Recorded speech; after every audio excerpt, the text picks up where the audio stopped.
The theories of energy by Nikola Tesla have been revolutionary, to say the least. But for some mysterious reason, history does not dwell enough on his story. The US government sat on Tesla's entire estate for 10 years. Did they keep any of his papers? I read that some people claim that Tesla saw the Great Pyramid as a power generator. All the pyramids had an explosion, and maybe all at the same time. Did you know that the word pyromene in Latin means fire in the middle?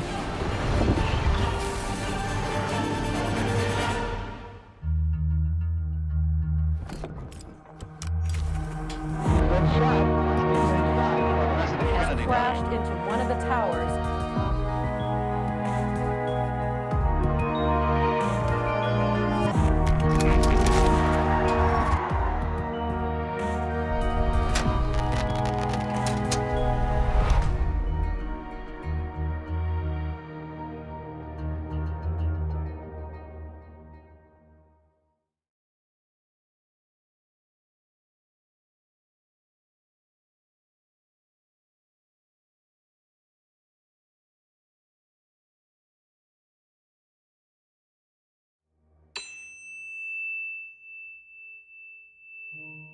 Before Tesla, you could only send electricity 1 mile just for lighting. After Tesla, you could run factories 400, 500, 600 miles in all directions. They get a story and they repeat it over and over. They have no proof of any of it. They never found a mummy in a pyramid.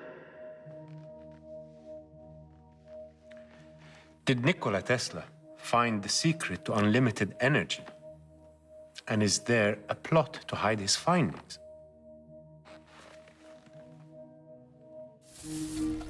Energy, the ultimate power.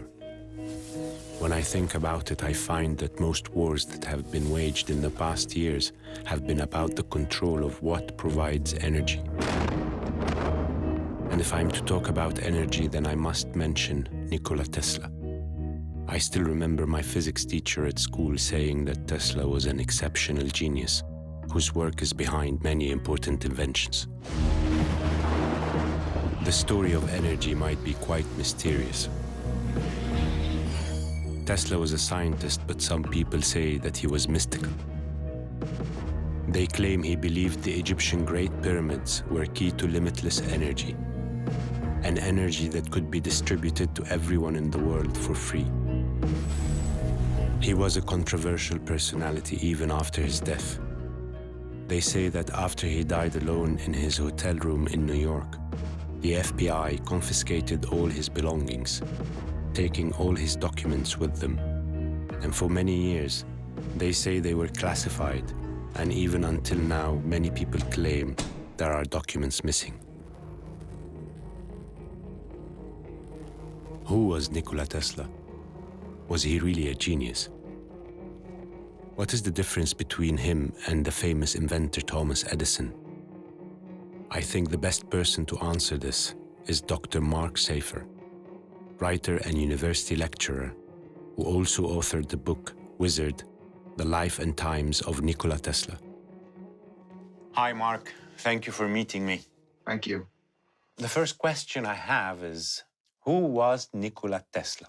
Nikola Tesla was born in 1856 in Smiljan, Croatia. He studied at the University of Graz, which was like the MIT of Austria in those days. He was a mathematical genius, and he eventually moved to the United States to work for Tom Edison.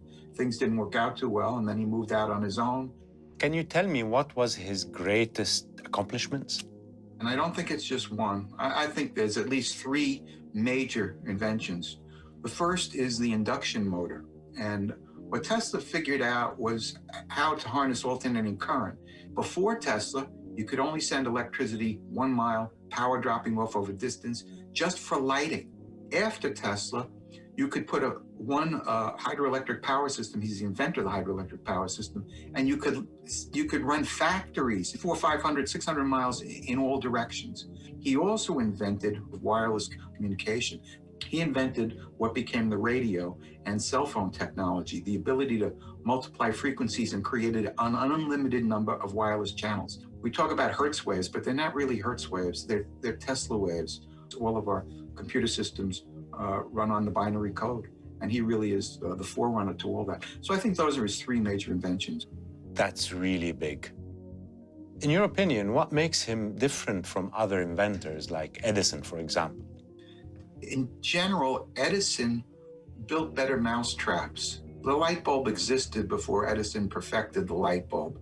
Motion picture cameras existed. He built the best one. Tesla himself distinguished from Edison because Tesla said, I discovered new principles. He was able to transmit voice by means of wireless communication. That was a new principle. One of Tesla's most spectacular projects was the Wardenclyffe Tower that was in New York. With it, he wanted to send wireless electricity across the globe. What can you tell me about Tesla's towers?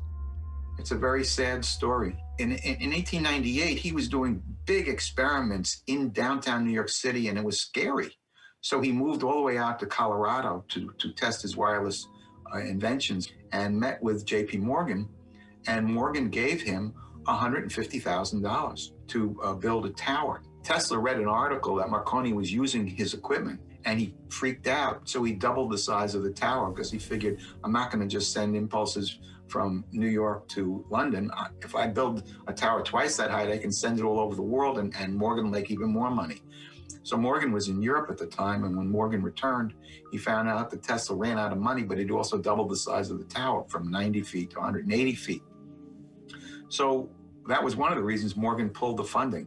But Morgan didn't just pull the funding, he blocked other investors. And the reason he blocked Tesla, I think, is because he was partly afraid that maybe Tesla was right.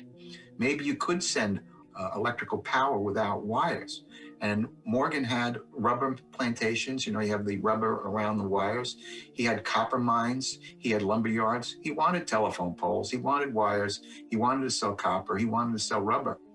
After Tesla died, what happened to his inventions and documents and manuscripts? The US government sat on Tesla's entire estate for 10 years. So from 1943 to about 1952, until they finally released it, and now his estate is in Belgrade. And the question that you're really asking is, did they keep any of his papers? I don't know if they did, and it wouldn't surprise me if indeed that has occurred. I read that some people claim that Tesla saw the Great Pyramid as a power generator. And they say that he built his tower that generates power from nature using the same engineering principles as the ones used to build the Great Pyramid. Have you considered that this could be nonsense? This is a good question, of course, and I may just know someone who could answer it. Why are there people who believe there is a strong connection between the Great Pyramids and great energy? The film producer and director, Carmen Bolter, made a 5-part documentary titled The Pyramid Code, which focuses on the pyramids and other ancient structures in Egypt. I watched this documentary series to search for new information. Nikola Tesla sought to provide the world with free wireless electricity for everybody on Earth.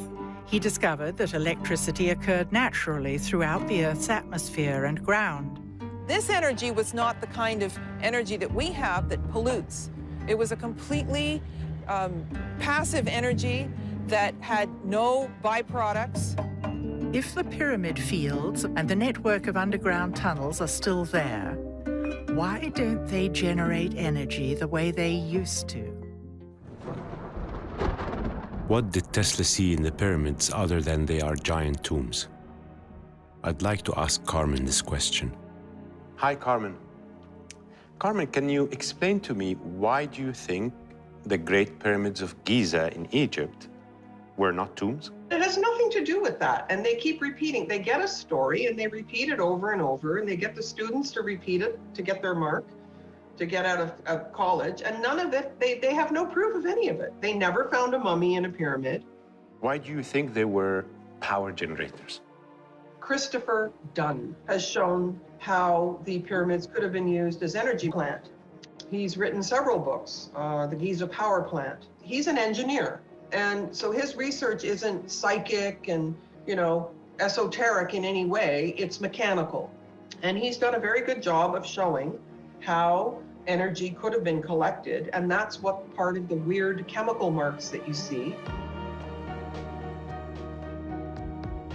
All the pyramids had an explosion, and maybe all at the same time. And huge cracks are in these stones that are like 300 tons. So how do you crack through the entire stone without this force? And in the Great Pyramid, in the King's Chamber, there's like a crack in the wall, and the side of the sarcophagus is blown right off. And that's like 4 inches thick of pure granite, which is very hard. So if we went in there with sledgehammers and 100 people, we couldn't break it that way. It's funny that you say that, because did you know that the word pyramid in Latin means fire in the middle? Aha! Did Tesla use ancient Egyptian theories in his work? Is there a similarity between Tesla's towers of wireless energy and the pyramids? Danny Kerr has done a lot of research on the pyramids and energy. He may have some answers. Hi, Danny. How do you think the pyramids generated energy? I went to look at the inside of the Great Pyramid and try and figure out how it worked. And what I realized was there was a gentleman named John Cadman. He's a hydrologist, and he had shown that the Great Pyramid could then be like a pulse generator. He showed how it created water hammer and could pump water. When I first saw his theory, I realized right away that the granite plugs that are in the start of the ascending passages, that those would move. The pyramids had perimeter walls around them, and I didn't know this before. And it's accepted by Egyptologists, and they say it was to keep thieves out. And what he was saying was it was to keep water in. That was really interesting. And so the water level of the pyramid would be above the ascending passage girdle stones. And so the water would have built up above them. The second you start a pulse inside, it pushes water up. And from there, the pressure increase just did work on the King's Chamber. Then once I just started to investigate how a motor would work that like this, with a pressure change inside, came across thermoacoustic engines. Can you now please tell me similarities between Tesla's Wardenclyffe Tower and the Giza Pyramids? Apparently Tesla said his Wardenclyffe Tower, he was using a longitudinal wave, or he was outputting a longitudinal electric wave. And technically it's not possible. No one's figured that out. In the pyramids, they're producing loud vibrations that mix to produce longitudinal waves. It's very similar. Also, the pyramids in Egypt and the Wardenclyffe Tower are both built on aquifers. With the Wardenclyffe Tower, the water was there to aid the grounding. He was transmitting through ground, and the water lowered the resistance in the ground and made it a conductor. The pyramids, that's also the case. Not only are they water powered, they are built above an aquifer, and they were sat in pools, we think. Tesla's Wardenclyffe Tower was low frequency. So is the Great Pyramid. That's another similarity. Both have the capability to transmit worldwide. It seems that there can be a similarity in principles between the energy tower built by Tesla and the Great Pyramids built by ancient Egyptians.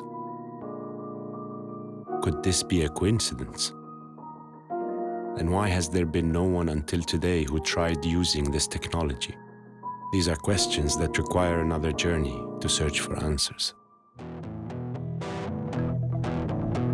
Energy is simply power. That's why I see the most important structures today are not palaces or skyscrapers or cemeteries.